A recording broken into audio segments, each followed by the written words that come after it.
좀 사랑에 대한 이야기를 하고 있는데 제목이 벌써 견우의 노래잖아, 얘들아. 그래서 이 견우라고 하는 사람, 우리 이거 설화 있죠? 네, 견우와 직녀.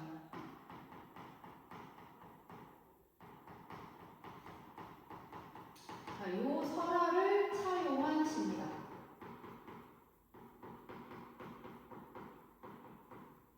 자, 그래서 실제로 이 시에서 시적 화자인 나는 견우로 등장을 하고, 그리고 한번 읽어보면 알겠지만 직녀라고 하는 청자가 구체적으로 정해져 있어. 자, 직녀라고 하는 청자를 정해가지고, 얘들아, 선생님이 예전에 이론 공부를 할 때 시에서 독자가 아니라 구체적인 청자가 이렇게 지정되어 있으면 그걸 뭐라고 한다? 어떤 방식이 사용됐다고 말할 수 있다? 말을 건네는 방식이 사용이 되었습니다.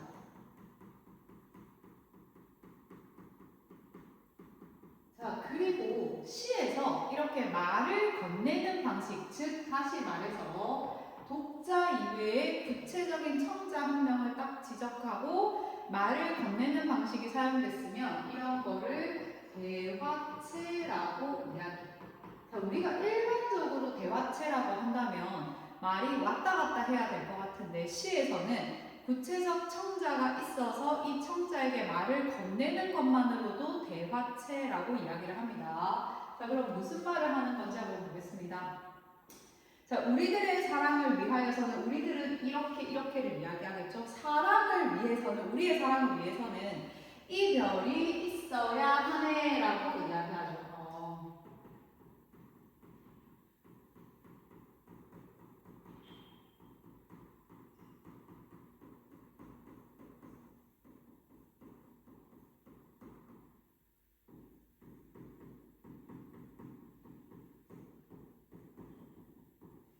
이 문장을 보면 바로 표현법이 하나 생각이 나야 되겠지? 사랑을 위해서 이별이 있어야 된다라고 하는데 우리가 일반적으로 봤을 때 이 사랑과 이별이라고 하는 감정은 같이 있을 수가 없는 감정이잖아, 그치? 좀 대조되는 감정이지. 만약에 남자친구를 사귀었는데 우리가 사랑하기 위해서는 이별이 있어야 된다라고 하면 미친놈인가? 약간 이런 말을 하게 되잖아. 자, 이렇게 말이 안 되는 이런 것과 이런 것들이 모순을 일으키는 거죠. 표현법 뭐가 사용이 되었다? 역설법이 사용되었다고 할 수 있습니다. 자, 그런데 선생님이 앞에서 설명할 때 이 역설법이라고 하는 거는 문장상 모순을 일으키고 여기에서 끝내는 게 아니라 이 안에 숨겨진 더 큰 진리를 알아야 된다고 했죠. 그러면 여기서의 사랑은 뭐라고 조금 해석을 하냐면 우리들의 약간 진정한 사랑 또는 우리들의 좀 더 성숙한 사랑을 위해서는 현재 우리가 잠시 떨어져 있는 이러한 이별이 필요하다라고 합니다. 그럼 이때 얘들아 한번 견우와 직녀설화를 잘 기억을 하면 이 견우와 직녀는 보통은 다 거리가 떨어져 있습니다. 즉 어느 상태? 이별 상태. 견우는 견우대로, 직녀는 직녀대로 생활을 하다가 언제? 1년에 딱 한 번 7월 칠석 때 만나게 되죠. 그래서 그 우리의 상황이 이별이라고 하는 상황이 막 시련이긴 시련이지. 하지만 막 너무 극단적인 시련이거나 그런 게 아니고 우리의 진짜 트루 러브를 위해서는 필요한 시간들이다라고 이야기하는 거예요. 그럼 이 견우와 직녀는 지금 자신들이 떨어져 있는 이별 상황을 마냥 부정적으로 생각해? 아니죠. 어느 정도는 이러한 과정도 필요하구나라고 생각합니다. 이게 되게 포인트야. 왜냐하면 이 시에서 이 두 사람이 서로 지금 떨어져 있는 상황들을 묘사하는 드러내주는 시어들이 꽤 많이 등장하는데 이 시어는 당연히 이 둘의 사랑을 방해하는 거니까 마이너스적인 의미로 해석되겠지만 이 시는 이런 마이너스적인 상황이 플러스를 위해 필요하다고 하니까 마냥 마이너스로 해석되지 않습니다. 자, 그게 두 번째부터 B 부분에 계속 구체적으로 드러나. 그래서 A는 절대적인 우리의 상황을 알려주는 진리를 하나 알려주고 요 A에 해당하는 내용을 바탕으로 이 A를 좀 구체적으로 설명하고 있는 게 B라고 합니다. 자, 왜 그런지 이제 직리에게 설명하는 거야. 자, 높았다, 낮았다, 출렁이는 물살과 물살을 몰아갔다 오는 바람이 있어야 된다. 얘들아, 여기서 그러면 너와 나를 가로막는 게 지금 뭐가 있다고 하냐면 물살이 있다고 하고 그리고 바람이 있다고.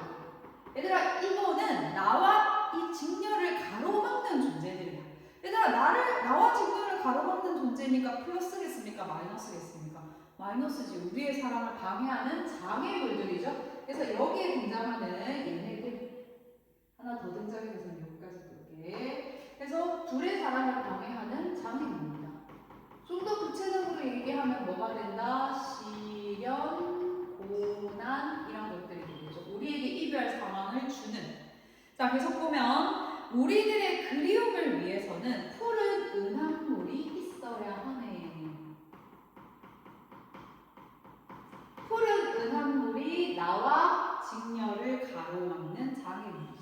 장애물, 시련, 고난들이라 할 수 있습니다. 자, 표현법을 좀 더 구체적으로 본다라고 한다면 푸른 은합물이니까 뭐가 사용되었다? 시각적 심상이 사용되었다 할 수 있고 지금 무슨 말이 계속 반복되어 있냐면 얘들아 이별이 있어야 하네. 뒤에 바람만이 있어야 하네. 푸른 은합물이 있어야 하네. 불타는 홀문만이 있어야 하네. 자, 있어야 하네가 총 4번 등장합니다. 자, 이렇게 4번 등장하게 되면 무슨 효과가 있다? 네, 반복, 의미 강조 이런 효과들이 있죠. 어떤 의미를 강조하겠습니까? 이별 상황이 사랑을 위해서 있어야 한다는 걸 강조하는 거죠. 자, 돌아서는 갈 수 없는 오롯한 이 자리에 불타는 홀몸만이 있어야 한다. 얘들아, 불타는 홀몸은 뭘 뜻하냐면 지금 못 만나서 지금 각자 있는 이 상황을 불타는 홀몸이라고 생각하시면 됩니다. 각자 떨어져서 서로를 그리워하는 상황.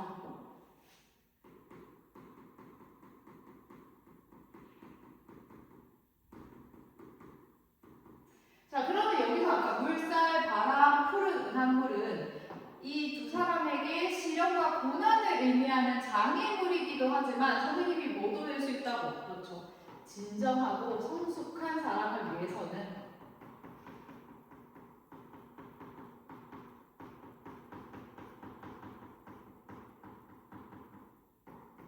필요합니다.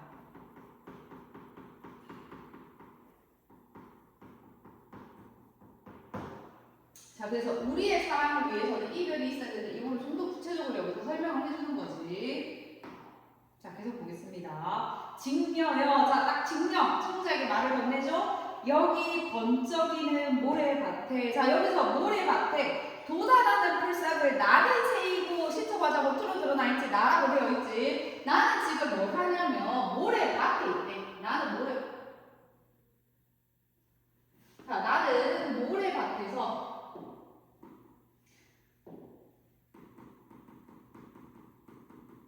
자, 지금 견우가 있는 공간입니다. 자, 여기서 뭘 하냐면 풀을 헤인다. 이 견우가 이렇게 치기 소 관리하는 그런 역할을 했었거든. 그래서 이 풀을 헤인다는 말은 소를 먹여야 되니까 풀 먹여야 되니까 그 일을 한다. 즉 내가 모래밭에서 내 일을 한다 이런 뜻이야. 그리고 직녀는 원래 뭘 하던 사람이었냐면 배틀에 이렇게 옷을 만드는 사람이었습니다. 그런 선녀였죠. 자, 그래서 허이연 색채 이미지입니다. 하얀 이런 거 시적 허용이죠. 구름 속에서 직녀는 어디에서? 구름이라고 하는 천상계 인물이네. 자, 구름 속에서 뭐를 한다? 배틀에 불을 놀려라.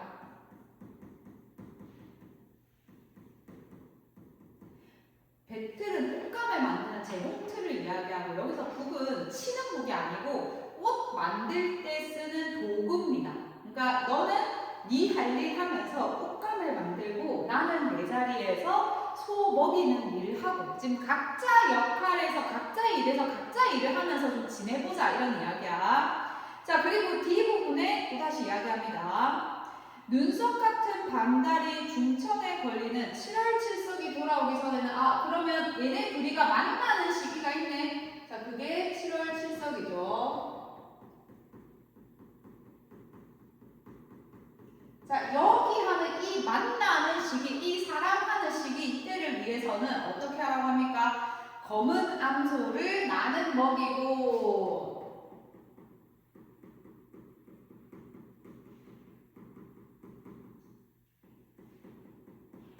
내가 이렇게 풀을 먹이면서 기르고 너는 비단을 짜라.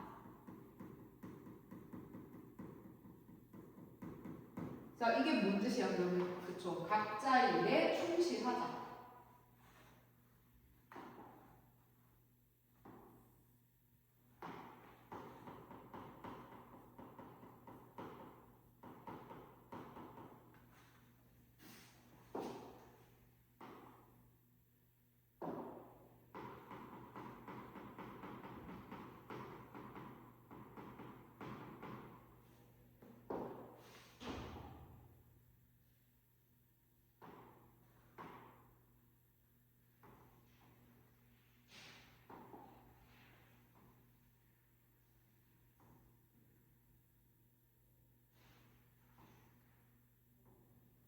이때 만나는 날이지. 7월 7석이 만나는 날이죠.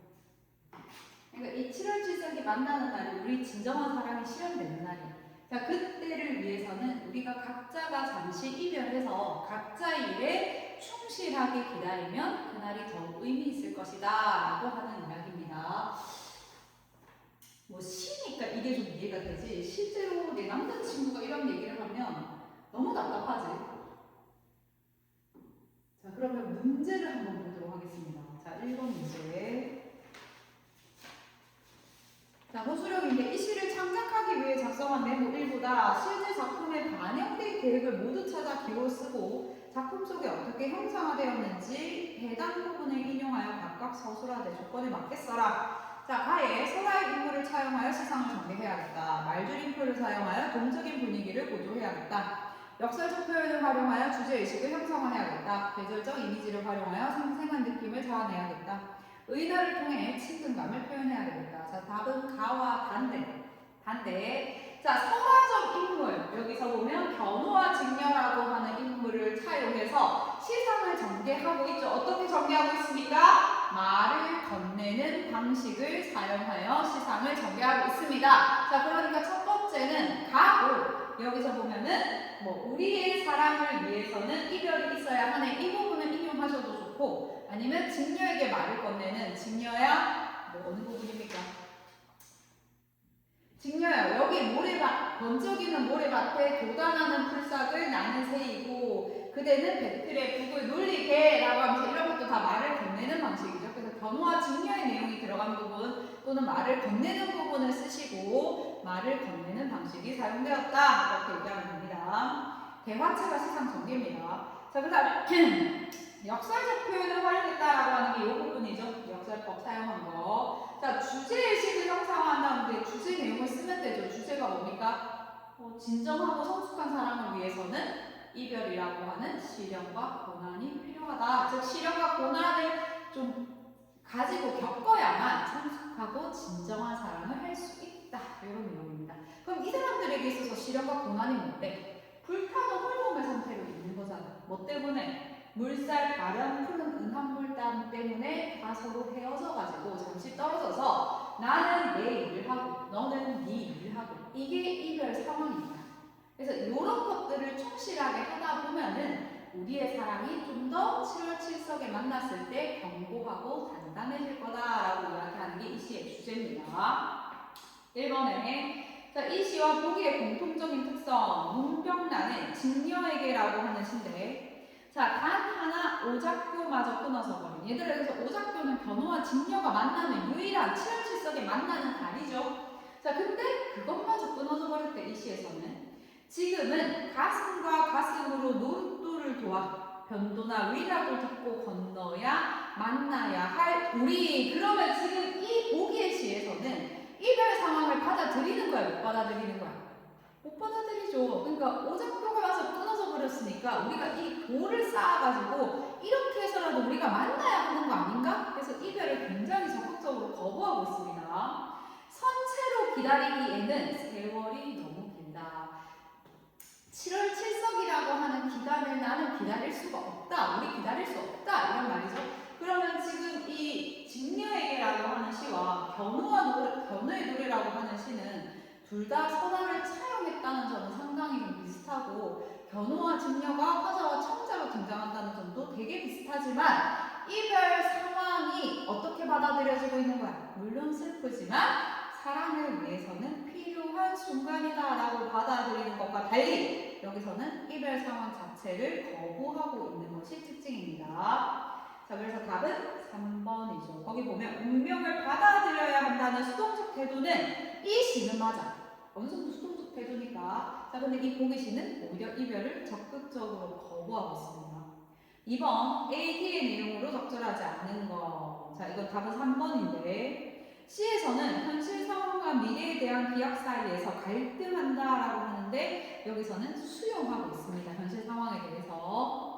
자, 그 다음 김수영의 포입니다.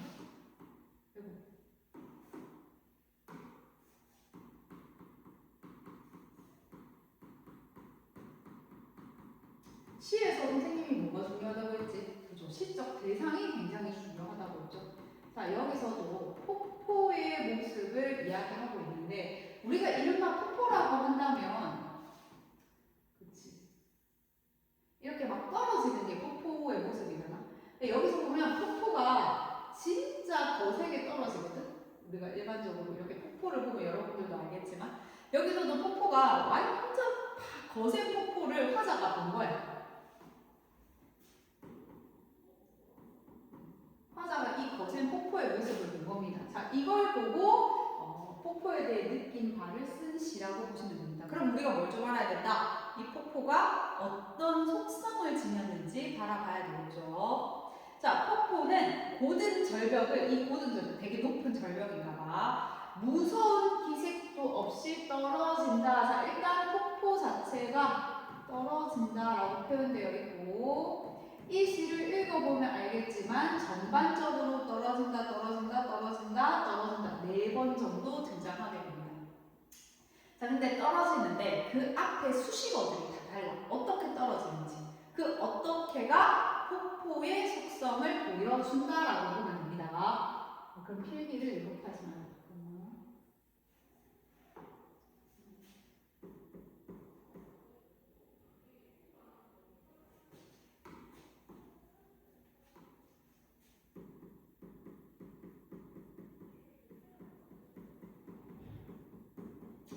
자, 이 앞에 어떻게 떨어지는지가 폭포의 속성이 하나씩 보겠습니다. 무서운 기색도 없이 떨어진다. 처음에 폭포는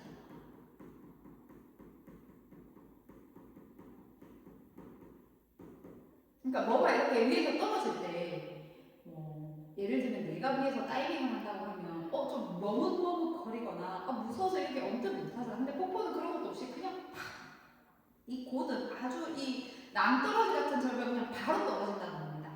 뭔가 두려워하거나 무서워한다라고 하는 것이 없다.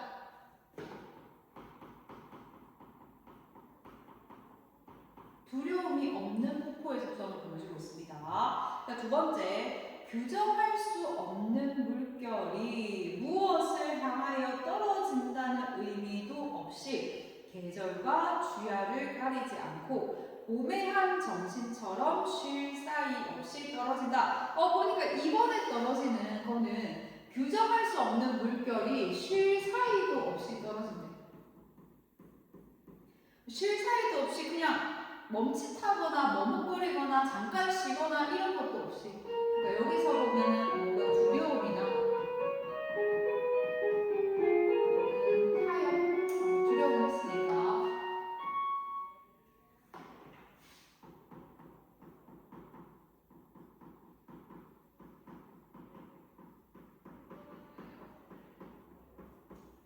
자, 타협 없이 쉬지 않고 떨어진다 이런 의미인데 여기서 약간 폭포에서 떨어지는 이 물결의 속성을 알 수 있는 말이 나옵니다. 거기 뭐라고 얘기가 나오냐면 규정할 수 없는 물결이라고 되어 있죠. 이 물결을 뭐라고 딱 규정할 수 없대. 여기서 물결은 자유라고 생각을 하시면 됩니다. 여기서 물결은 폭포와 같은 의미로 생각하시면 되고, 여기서 폭포는 자유 또는 저항 이런 거라고 생각하시면 돼요. 규정할 수 없는 물결이고, 거기 또 뭐라고 하냐면 고매한 정신이라고 하죠. 폭포를 고매한 정신이라고 표현하고 있어요.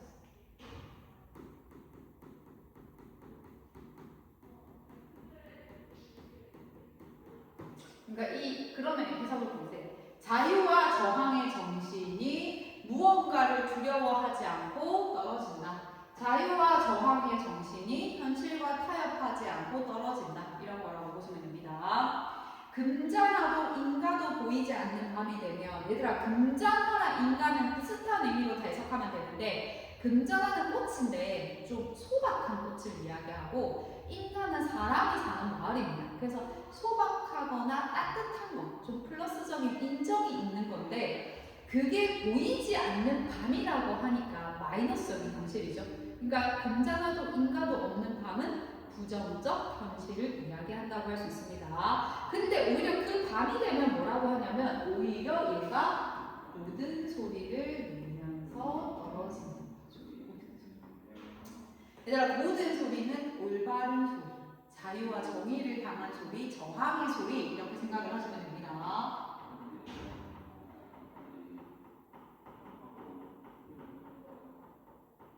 자, 이렇게 얘기하시면 생각하시면 됩니다. 근데 거기 보면은 고든 소리는 모든 소리를 부른다라고 되어 있지. 얘들아, 거기서 그 말의 의미가 뭘까? 자, 고든 소리가 먼저 선행 주자로 나가게 되면 뒤디어 고든 소리가 선행 주자로 계속 가게 된다는 겁니다. 그래서 앞에 자유와 저항과 정의의 물결이 나가게 되면 그 앞에 있는 사람을 따라서 그 뒤에 소리가 또 다른 자유와 정의의 소리가 연달아서 이어져 간다. 이런 것을 뭐라 하냐면 선구자적 속성이다 라고 이야기합니다. 그래서 여기서는 폭포의 선구자적 속성에 대해서 이야기하는 부분이죠. 번개와 같이 떨어지는 물방, 물방울이 엄청 빨리 떨어지나 봐. 취할 마음조차 주지 않고, 취하다라는 거는 취하면 약간 정상적으로 올바르고 빠릿빠릿하게 사고하지 못하게 되잖아. 그러니까 그 마음조차 주지 않고 나타와 안정을 뒤집어 놓는다라고 하는데, 얘들아, 그래서 나타와 안정은 폭포와 반대되는 거라고 보시면 됩니다. 자, 여기서 이야기하는 나타와 안정은 현실에 안주하려는, 근데 이게 마이너스니까 부정적 현실에 안주하려고 하는 마음인데, 이런 것을 뭐라고 하냐면 소시민적 태도라고 이야기합니다. 소시민적 태도는 어떤 거냐면 저항과 불의가 보임에도 불구하고 자신의 안정을 위해서 그것을 외면하는 사람들의 태도를 소시민적 태도라 하고, 그런 사람을 소시민이라고 이야기해요. 오늘날에는 소시민이 어떻게 맥락을 보면 그렇게 마이너스적인 의미로 해석 안 될 수도 있는데, 이 문학에서 쓰이는 소시민은 다 부정적인 의미입니다. 문학에서 쓰이는 소시민은 다 부정적인 의미. 그러니까 자유와 정의와 이런 것들이 짓밟히고 있는데도 나 하나 좀 편안하게 살기 위해서 자유와 정의를 외면하는 거죠.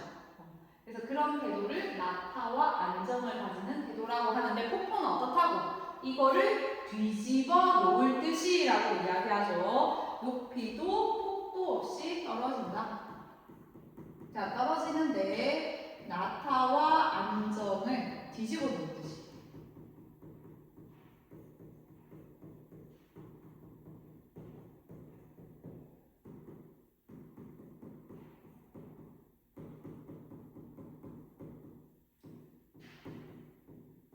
자, 높이도 폭도 없이 떨어진다.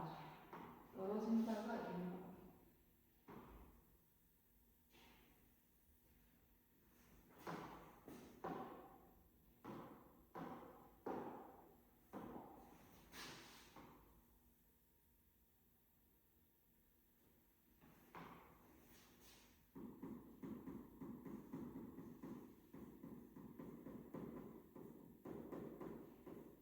마찬가지 의미 강조하고, 그죠? 운율 형성하고 이런 것들이 다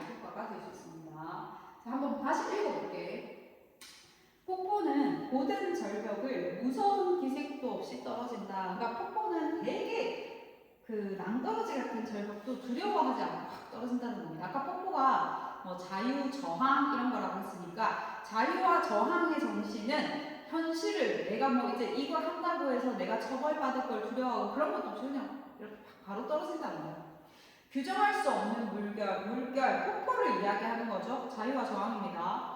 무엇을 향하여 떨어진다는 의미도 없이 계절과 주야를 가리지 않고 고매한 정신처럼 쉴 사이 없이 타협하지 않고 굴복하지 않고 떨어진다. 자유와 저항의 정신이 계속 그렇게 뻗어서 나간다 이런 의미죠.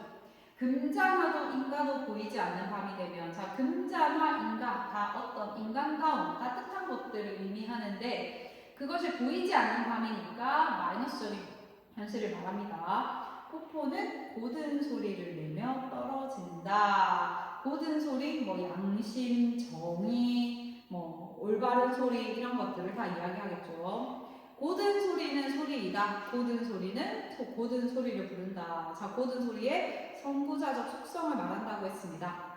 번개와 같이 떨어지는 물방울은 취할 순간조차 마음에 추지 않고 나타와 안정을 뒤집어 놓을 듯이, 나타와 안정은 여기서 마이너스적인 의미라고 이야기했었죠.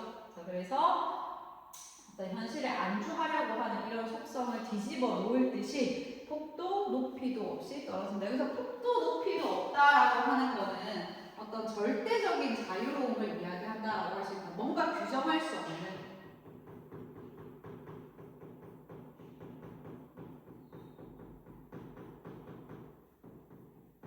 자, 그러면 3번. 이 시에 대한 설명으로 가장 적절한 것은 3번인데, 얘들아 거기 보면 화자가 지닌 관념의 세계를 자연물에 투영한다고 했는데, 관념은 어떤 거냐면 관념은 구체화랑 반대라고 하는데, 생각, 이념, 그러니까 사랑 이런 거 관념이거든. 여기서도 보면 자유, 저항 이런 거 보이지 않는 거죠. 보이지 않는 것들은 전부 다 관념적이다라고 생각하는데, 사람의 머릿속에 있는 것들, 추상적인 것들. 근데 자유와 정의를 뭐 어떤 대상을 가지고, 자연물이라는 폭포라고 하는 대상을 가지고 구체화해서 표현하고 있는 겁니다.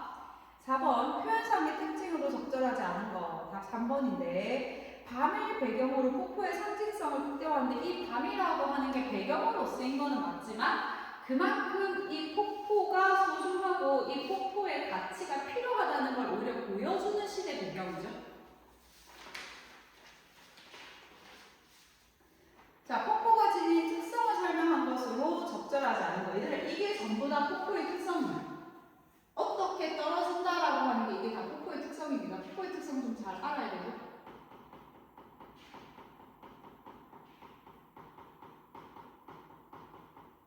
자, 그래서 힘차고 역동적이다.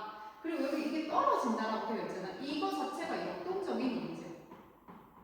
우리가 동적이라고 하는 거랑 정적이라고 하는 걸 크게 이야기하는데, 정적은 여러분들 교실에서 국영수 수업 들 때 보통 앉아서 이렇게 그냥 듣죠. 그럼 되게 정적인 수업이라고 이야기해요.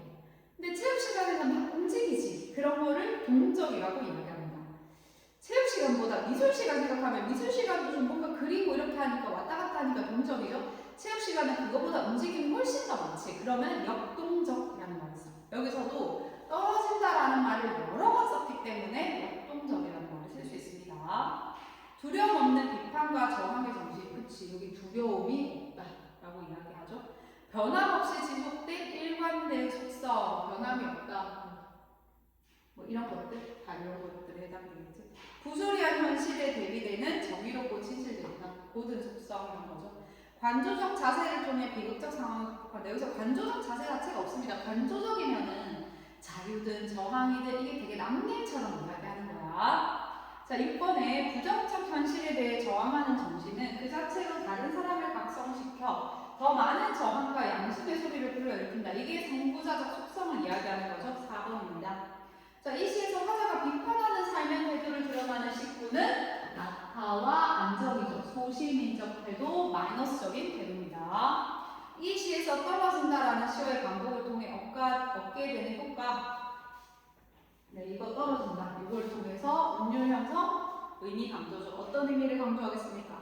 폭포의 속성을 강조합니다. 자유와 저항의 정신 가지는 폭포가 두려움없고 타협하지 않고 바른 소리를 현실에 이 안정을 뒤집어 놓을 듯이 절대적 자유로움을 가지고 떨어진다. 이걸 강조하는 거죠. 그 주제가 얘들아 이거야. 이게 주제야.